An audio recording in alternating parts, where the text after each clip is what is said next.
d'aussi loin que je me souvienne, j'ai toujours lu. Mais toute petite, j'étais fascinée en particulier par les univers fantastiques. Des ouvrages comme L'Histoire sans fin me fascinaient, me permettaient de m'évader, de rêver tout simplement. On a beau être tous miraculeusement différents, on peut se reconnaître, se sentir compris et être un peu moins seul avec nos émotions tout simplement. Cendrillon à Hollywood est une comédie qui retrace le parcours d'une jeune femme, une jeune Française, qui décide de changer de vie. En 2 mots, elle plaque tout pour aller s'installer à Los Angeles et poursuivre son rêve. Elle recommence à zéro au sein d'une des agences les plus puissantes de Hollywood. Elle va gravir petit à petit les échelons. Donc Cendrillon à Hollywood partage une vision de cette ville, Los Angeles, extraordinaire par tant d'aspects, la ville des extrêmes, de l'adrénaline et les tribulations de cette jeune femme au sein de cette industrie également extraordinaire. Oui, absolument, c'est mon premier roman. J'ai toujours écrit et j'ai par le passé essayé d'écrire des romans, mais ça ne prenait pas, ça ne marchait pas. Tentatives avortées sur tentatives avortées de livres. Et celui-là, le processus d'écriture s'est enclenché très naturellement et je ne parvenais même plus à m'arrêter.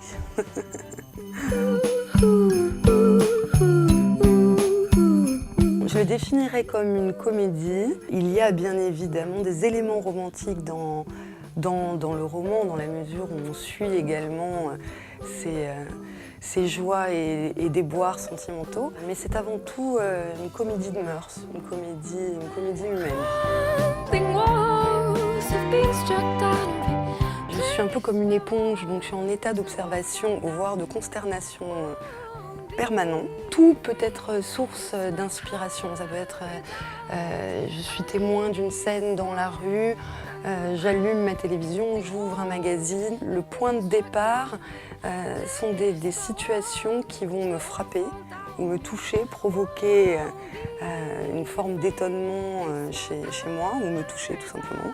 Pour les personnages, ça va être un trait de caractère chez une personne que je rencontre. Ce trait de caractère va me frapper et je vais broder dans ma tête un nouveau personnage à partir de ce trait de caractère. D'ailleurs, les personnages finaux, en général, sont très éloignés du premier personnage que j'ai rencontré. Et bien évidemment, les voyages, la confrontation à une réalité drastiquement différente de tout ce que j'ai pu connaître par le passé, amplifie, démultiplie ces sources d'étonnement et me donne envie de partager cela en le couchant sur le papier.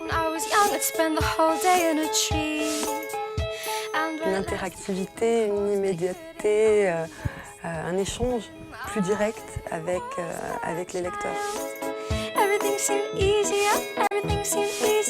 Fusionnel, je ne peux pas me passer d'internet.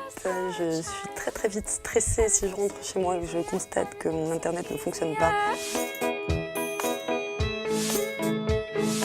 S'ils ont rêvé un jour de changer de vie ou s'ils ont un rêve qui leur tient à cœur, eh bien ce livre est pour eux, puisqu'il démontre que tout est possible. Et puis, si vous avez envie, je l'espère, de rire, hein, c'est censé être drôle.